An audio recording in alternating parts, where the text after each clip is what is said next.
Welcome to Becoming is Messy, where we dive deep into the journey of survival, transformation, and everything in between. I'm your host, Megan Dawson, here to share the honest, unfiltered stories behind my own process of becoming.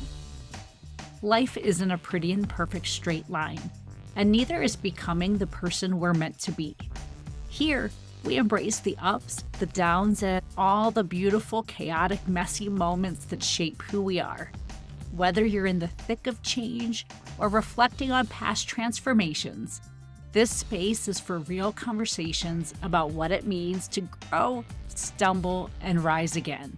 So get comfy, settle in, and let's get messy. Welcome back to Becoming is Messy, friends, the space where we talk about the beautiful chaos of growth, healing, and becoming more fully ourselves. I am excited for today's conversation. It's a full circle kind of moment, one that reminds me just how powerful it can be when we share our stories out loud.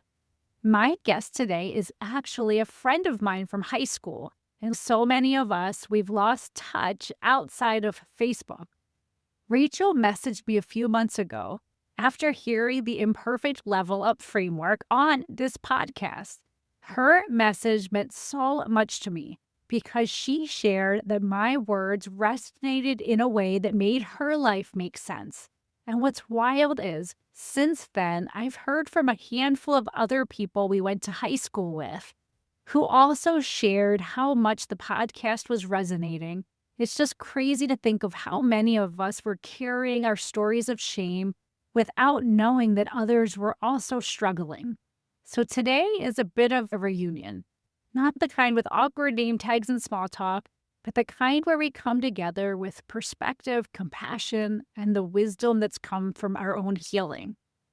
Rachel is now a licensed clinical professional counselor, working at the Success Academy in Frederick, Maryland. She works with 18 to 21-year-olds with disabilities and has an incredible story of how her own trauma shaped her calling to help others heal. This episode aligns with our first L in Level Up, let your inner voice lead. Because sometimes healing begins when we stop silencing the whisper that says, there's more here to understand. Rachel, welcome to Becoming is Messy. I am so excited that you're here today. Thank you. I'm so excited to be here with you, It's so Megan. good to see you. Thank You you. too.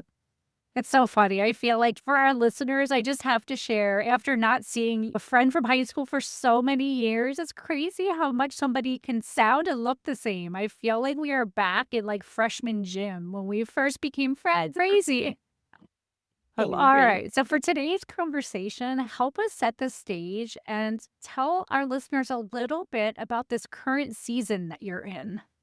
So it was quite a journey to get here. And as you had briefly mentioned, like I had experienced a great deal of trauma in my childhood as well.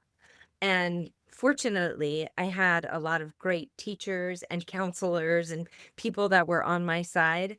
And it made me want to help kids who were going through things like I was going through. So I started my journey as a high school English teacher because my English teacher meant so much to me and helped me so much. So I was in the field of education for 3 years in New Jersey at Mainland. And then we moved to California for 3 years. And it was during that time I started to realize that all of the students would come in my classroom at lunchtime and just share all of their problems with me. And I guess they just felt comfortable with me. And I thought, maybe I'm not their school counselor. So I'm not really qualified to help them with these things. So I was always referring them to go to. And then in California, I said to my husband, I think I want to go back to school to be a counselor. And so he was fully on board, and I applied up and down the East Coast because we knew we wanted to come back home to this side of the country. So I got accepted into Johns Hopkins, which was my dream school growing up and something I never thought would be possible, but it was always a dream. And so I got accepted. And while I was finishing my classes and everything, I had a job briefly as a high school teacher here at Poolsville High School. And I finished up my master's program and my licensed professional degree and my school counseling degree, which I felt like opened so many possibilities for me. But in the interim, it was really hard to find a school counseling job. And I thought if I was an English teacher at Poolsville, it would just be easy. If something opened up in the county, don't they just transfer you? Work quite like that here. So my neighbor worked for an adult agency called the Treatment and Learning Centers. And she worked with adults with disabilities and served as their case manager and a job coach support and everything like that. And she said, while you're trying to find a job, come work at TLC. And I was like, this is crazy, but okay. And so I spent 2 years there and absolutely loved it, but it wasn't quite what I wanted to do. And one day I randomly got an email saying that the position I'm currently in was open. And once I realized what it was, I was like, that is the job for me. I can actually be a counselor. I'm not the school counselor that's like sitting there inputting schedules. I'm actually working with people. I'm problem solving. I'm helping people. When I got the job, of course, I was thrilled. And now I'm on my 10th Wow, year there. congrats. I'm so proud of you and your story for me as somebody who's a parent of teenagers. One is a freshman in college, and then we have a senior who's working on selecting her college, and then a junior who's just starting to take a look at things. It's so reassuring to hear others who you don't have to have it all solved right out of the gate, and you continue to grow and learn and pivot and can continue to kind of shape what you're going to do next. And I feel like your story is like such a cool example of that. I love that. Thank you, and I don't even know where Right? life will take Yeah. me. I have dreams of writing a book. I have dreams of opening my own practice so that I can do therapy. Because right now it's like the Yeah. day-to-day. I'm not their therapist, I'm their school Yes. counselor Oh, in so this role. true. But I might open a practice one day that's specific to individuals with disabilities. My husband and I always joke, I said, "I don't think I would make any money because it's so bad taking money from people Right? who Oh need my help." gosh. Walk us back a little bit now. So every becoming story has its own messy path. What are just some of the highlights of the twists and turns in your backstory that growing up helped shape your perspective on wanting to help others heal? Yeah, I think there were times growing up when I just felt so alone or like people just didn't know what was going on. And you look at the ACEs study, and I fit like Yeah. mostly all of them, right? And just my parents were divorced when I was in about the second grade. And then it was like nobody around us was really getting divorces yet. And it was weird. And then my mom, I feel, was growing up as she was raising us, and she's so wonderful, but there were so many things that she didn't know were happening, and we always had all these strange people coming and going in our lives, and I feel like for me, that made me want to give my children now I have a 12-year-old and a 15-year-old, and I want to give them the stability that I Wow. never had, and my husband has a similar story. It's really interesting. And so I think the two of us together make a good team because we want to give our children more. There were periods of time when, as I've heard you speak about, where I was with these people because I felt like I needed someone to be in my life and help me. And they were bad situations that I should have never tolerated, but I thought, I'm not worthy of anything more than this. And I think it really wasn't until I got through the grad school program, because they actually make you go through therapy as you are Wow. becoming a therapist, right? So I learned so much about myself in that process. And there's even still little things that happen here and there. Instead of saying that, wow, what's wrong with Yeah. me?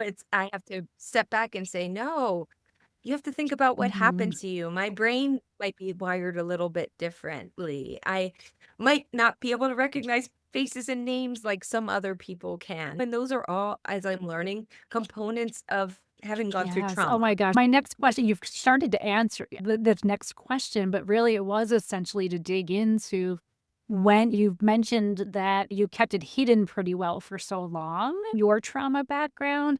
And so I'm curious, mentioning that therapy for yourself was helpful on your journey to start with your healing. What did just acknowledging it look like for you?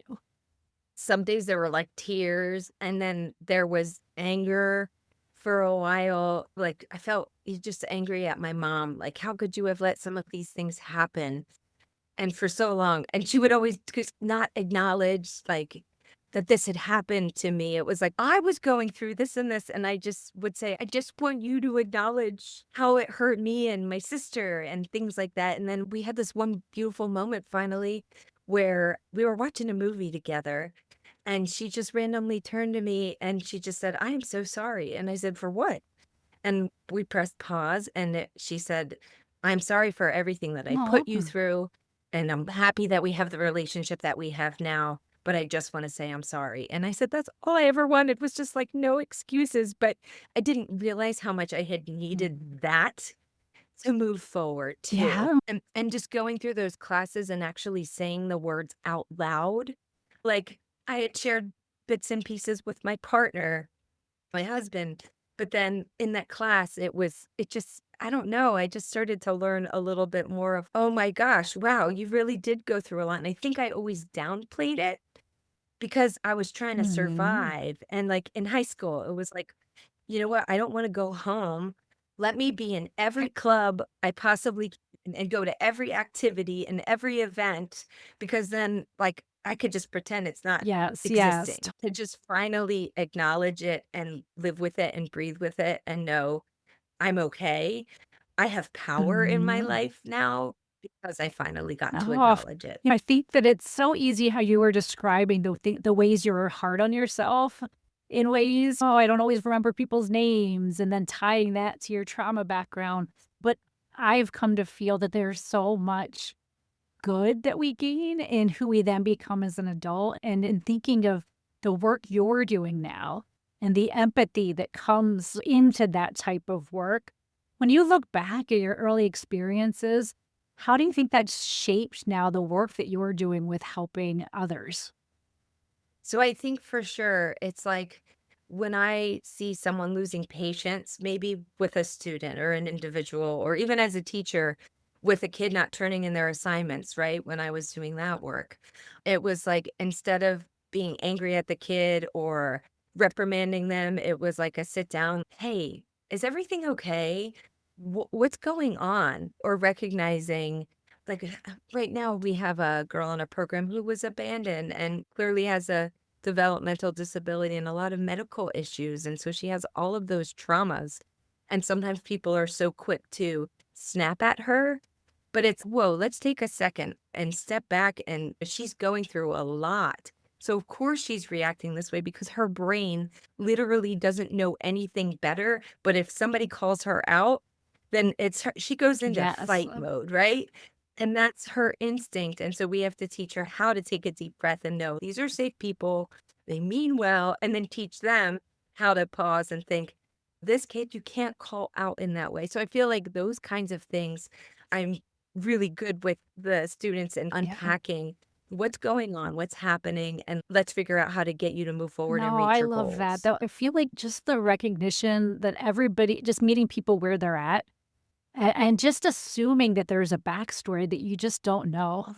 I've been wanting to ask you since hearing from you and then hearing from others that we went to high school with. It's like Yeah. it's been really just the coolest thing to get to connect some of my closest friends, some folks that were just acquaintances. It's just been like really powerful and it's made me wonder as a parent of teenagers, but then thinking of you as a teacher in your prior English teaching, thinking of you as a parent and now working with young adults. How do we help them be there for each other? I look back and I think, gosh, in high school, if one of us just would have been there for the other person, is there anything we could have done for each other to be able to realize we weren't alone in these struggles? And now, as an adult with those experiences, how do we help our teenagers and the young adults in our lives be there for each other? And that's a really tough question because first you have to teach them what qualities do you want in a Yeah. friendship? What do you expect out of your friends? And so when my daughter comes to me, sometimes I'll say, "Have you been being that person that you want to your friends?" And let's think about if someone did something, what happened to them throughout the day? And it's really hard in a counseling setting because I can't share with the other students and be like, "Did Oh, you of know her home course. life Right. is" Yeah. you can't say that. But I'll just say, "Someone else might have had a bad morning," or whatever. But it is really difficult, especially with social media these days, I think, to teach people how to be quality, really good, because everything's like a TikTok trend, or it's all fun and lighthearted. And like really tuning in and teaching them how to read people and how to recognize if not everyone is laughing in that moment, then someone's probably hurting, and go check in on that person and say, "Hey, I noticed today you aren't laughing along with everybody else. Are you okay?" But just that simple, like you said, just a simple, just Mhm. checking in is so beneficial because that allows people to open up a Yes, little bit, yes. Like, I right? love, like, your examples because to me it shows that our kids are at least are engaged in conversations about these things, even if it's just with the adults in their lives. Yeah, I feel like these are topics that we just didn't engage in, and very similar to what you said about your mom. These topics weren't talked about. This was a very taboo topic when we were growing up, and what happened in your home was to be kept in your home. Oh, Oh, I yes. think the adults did the best that they could, and they didn't have the tools to help us navigate this stuff. But now I'm just so glad that we're giving our young adults the language, and they're just, I feel like, so much more aware of their inner world. Yes, yeah, and that space too as a parent to let your child know no matter what I'm Yes. doing, then I'm here, and if you wanna talk, it doesn't matter, like, I'll drop everything for you, and being open as a parent, I think, is so key, because sometimes I'll hear people say, "My mom's always so Mhm. busy. I can't really go to her with anything," and I'll say, "I bet if you tried and just said, 'Mom, I really need to talk to you about something,' try it, or with your friend, try it." And then if they keep turning you down, then we have a different issue we might need to address. But yeah, I think kids are so afraid to Yeah. try sometimes to say those words. But you're right. We do have so many more tools than we had back then. And it was just, hush, don't tell anybody. And then one day it all comes spilling out and it's, I don't want that to happen to my kids.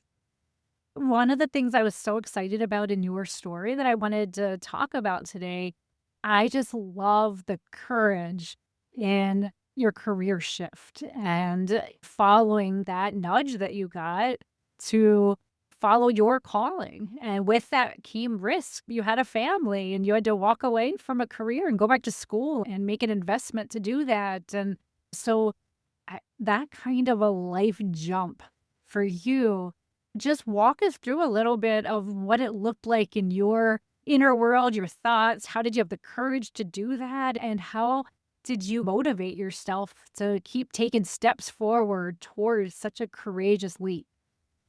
Like I said, it was partially my Yeah. students. And I just felt that I would be such a better counselor than I would teacher for them. So that was big. And fortunately, I also had a very supportive Uh, husband. And we went out to California for his career for a bit. And he said, "Okay, next it's your turn." And I said, "Okay, so this is okay?" And he was like, "Absolutely." And I kept working through it all. And I had my daughter in between my grad school classes. I was actually in Wow. class when I went into Wow. labor and I can go a little longer. And my doctor was like, "You have to go now. You're making me nervous." But yeah, so I was able to finish it, but I just felt, I don't know if this sounds weird. I don't think it will to you at all. Yeah. And it felt like what I was made to do. And even where I'm at right now, I feel like I love my job so much.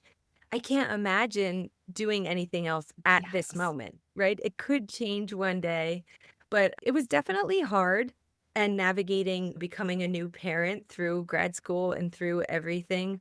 But it was cool to have my daughter watch me go through that process and like actually be there at my grad school graduation. But I think the support was definitely great. But then that interim, like I was telling you, trying to find the job of what I thought it would be. And the job I have now is not at all what I expected. But these life experiences, like the job at the treatment and learning centers as a job coach, I worked with so many amazing humans there, and did some stuff I never thought I would do, advocating for people with disabilities to get on transplant lists, advocating for them at these job sites and helping them with things. And then that shifted, like, it helped me realize I like working with people with disabilities. I want to help them. So all these little experiences piled up and they were totally unplanned, but they led to where I am now. And I really feel like it's so cool. So cool. So I It hope that did, answered it the question. did. To me, I just love these examples because it is so cool, and I feel like people that haven't maybe walked the path yet to follow that inner knowing, I think sometimes, we're not believed when you are so in alignment with that feeling. Be like, the hard steps are just it's a different kind of hard when you're doing that, Yeah. like, what you're meant And to do. yeah. And you had asked me before, like, one of the experiences, and it just came to me too, like going back.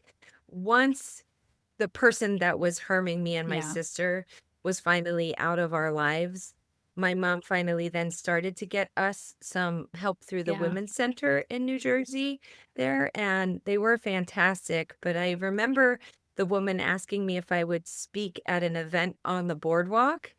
And I think also a piece of the healing and a piece of moving forward was that I went and I did How? that.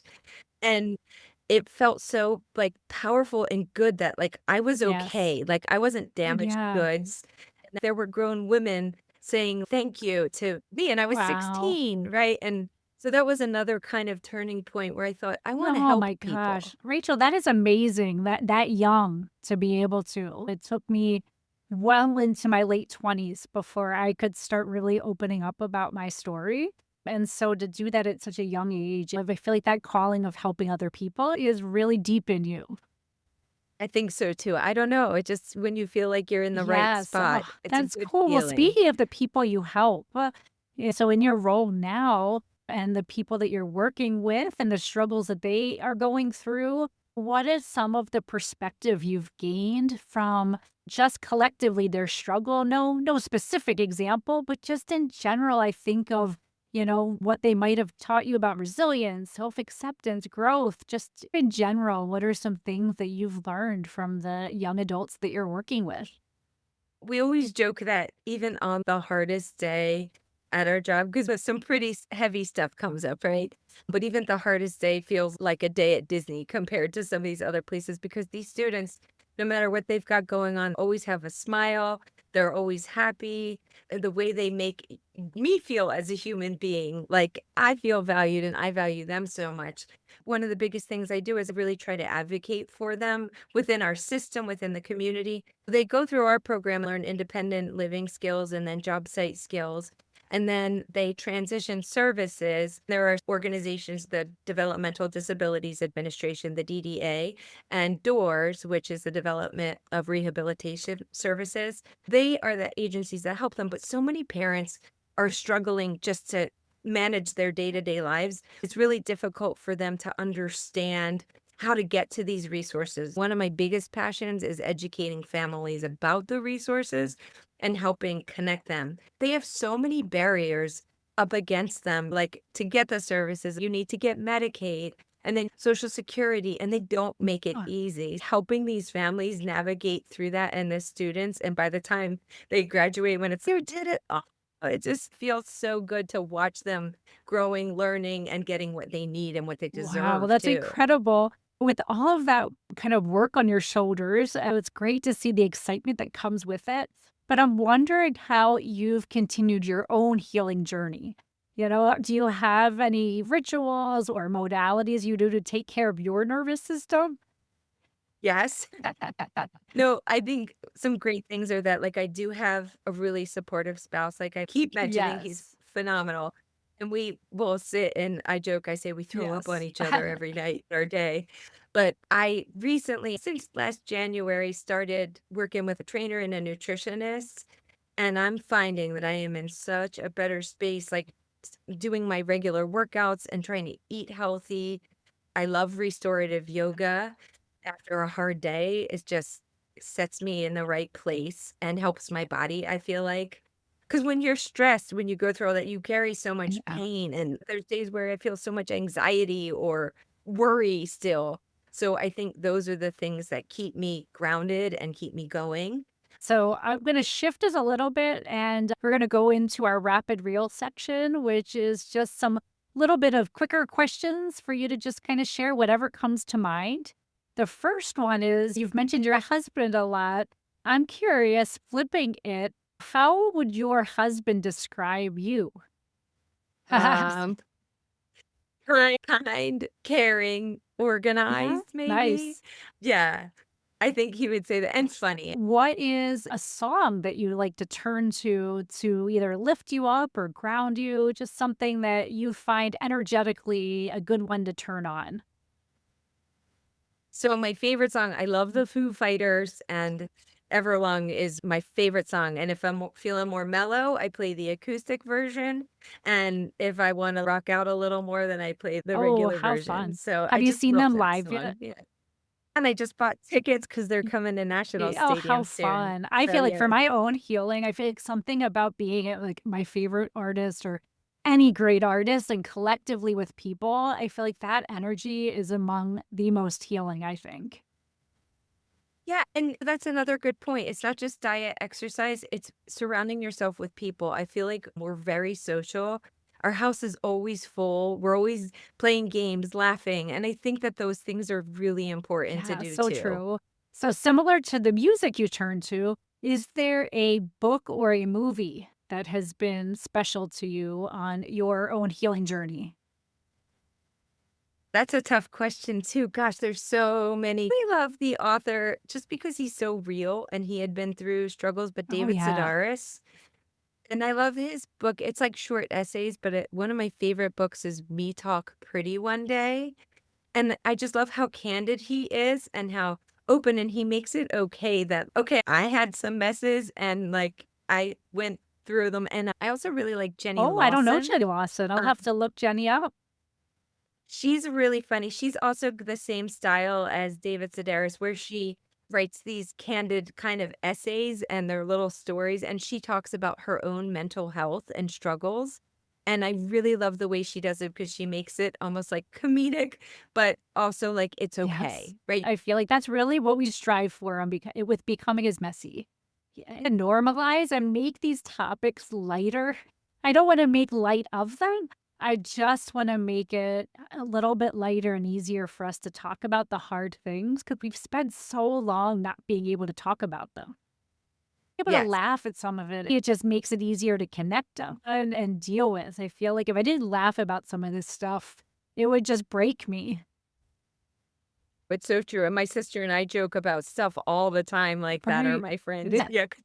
Humor definitely gets me Yes, through a lot. yes. All right. So something that you wish more people understood about trauma.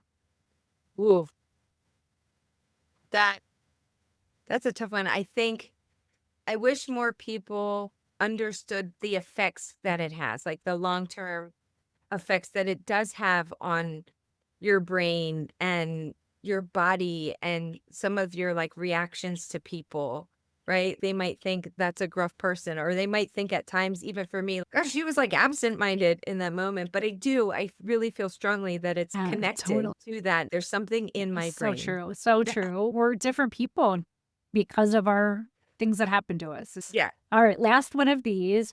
And I'm like so picturing you now in my head when I asked this question. But if you could go back to your high school self with all that you know now, what is something you would say to yourself? I think I would say it's all gonna be okay, and you're gonna turn out and do some really good things with your No, I life. love that. All right. So before we get to the very final question, is there anything that we didn't touch on that you wanted to share? And also, is there any way you'd suggest for folks to connect with you and if they'd like to after listening to the episode? Sure, you can feel free to give out my personal email address, Awesome. racheldrager@hotmail.com. You're always welcome. One of my passions is helping people with disabilities. I know all of the different states have different rules and laws and things, but I love helping people with all of that. So if you have any questions about it or need any insight, feel free to reach out to me. Maybe one of these days I'll have my own practice that people can come visit me at and utilize my services. for now, if anybody has questions, I'm happy and more than willing to I think you're reply. going to do whatever you want to do with your life. You've been such an inspiration today, and it's been an honor to have you here. So, the final question, we have listeners in it who are listening right now that might be in their own messy middle or a rock bottom moment. When you found yourself in hard times, what piece of advice do you wish would have arrived sooner? Give yourself grace. Be kind to yourself. Don't beat yourself up and reach out to people for help. There were so many people who said, I wish I had known. I wish you had called me. I would have been there, but I was too afraid to or too ashamed to. So I would say never be ashamed of what you're going through because once you have a person on your side, it just helps to ease the burdens and helps you move forward so much better because they can help you get resources and just a person to be there in ear. So give yourself grace, be kind, and reach out for support. Oh, Don't be great afraid. advice. Rachel, thank you so much for being here. It has been awesome to reconnect, not just as people that used to run into each other in the hallway and in gym class, but now as two women who've done the work to understand our shared stories. And to listen, Let's go go us, us. right? Let's celebrate that. I'm so proud of us. Man, there many a moment I did not picture myself landing in a space where we could so openly talk about this stuff. So I'm so proud of where we've landed and excited to share that. To those listening, thank you for tuning in to our full circle conversation. I hope it reminds you that healing does not happen in isolation. It happens in witnessing, in the listening, and in the courage to follow that quiet voice inside that says, you matter. If today's episode spoke to you, take one small step this week to let your own inner voice lead. That might mean journaling what your intuition has been whispering. It might mean reaching out to somebody you've lost touch with, like Rachel did. Or it might simply mean giving yourself permission to rest, breathe, and listen because your inner voice always knows the way home. Until next time, keep becoming. Before we wrap today, I want to invite you to be part of the Becoming is Messy community. Subscribe to the podcast so you don't miss a single episode. And if there's anything that resonates with you, please leave a review. Your feedback means the world to me, and it helps other people find this community. Follow me on social media. I'd love to hear your ideas for future topics, your questions, and stories from your own messy moments. And if you're feeling inspired, check out the Becoming is Messy shop, where you can grab a mug, a t-shirt, or something else that reminds you to embrace your messy magic every single day. A huge thank you to the incredible Wolves and Sheep for providing the music for Becoming is Messy. Check them out on your favorite music streaming platform. As we close out today's episode, remember this: messy is just another word for growing. So keep showing up, keep laughing, and keep making beautifully awkward progress. Until next time, stay messy, my friends.